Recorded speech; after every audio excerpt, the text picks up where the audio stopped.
abot na mag-aral? Hindi ka naman magbisyo, Placido. Anong nagtutulak sa'yo kung tumigil sa kolehiyo? Hindi rin babae, gayong wala ka naman natitipuan. Marahil malulungkot ang Padre Valerio kapag tumigil ka, kaibigan.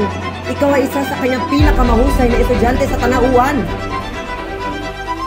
Kumusta ang iyong naging bakasyon, Placido? Tara, maglakasa na tayo.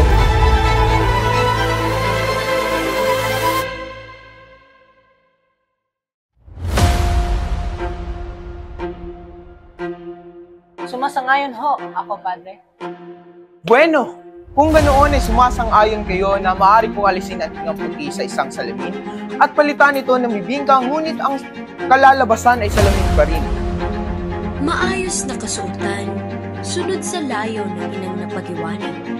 Matalino't may pinag-aralan, ano't umayaw siya sa karunungan at pagbasa ng aklat, ano't nagpapakita siya ng paglaban sa payo ng fraile.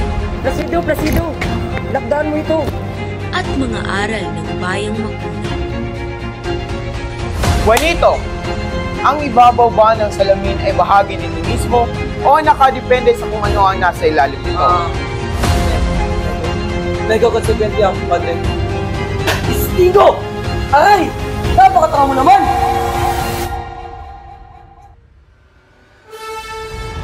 May 15 araw kang kusang pagkukulang sa klase. 15 pagkukulang po, Padre? Hindi ko maisip kung paano isang taong wala sa klase nakapag-uulat ng leksyon. Lospo, hindi mo ba naiintindihan na maaaring ang isang estudyante at hindi alam ang leksyon? Sukat na, Padre! Sukat na! Wala kayong karapatan na lumait sa akin! Oo, inyo na ang klaseng ito! Sapagkat wala na akong balak na mag-aral pa! Walang galang!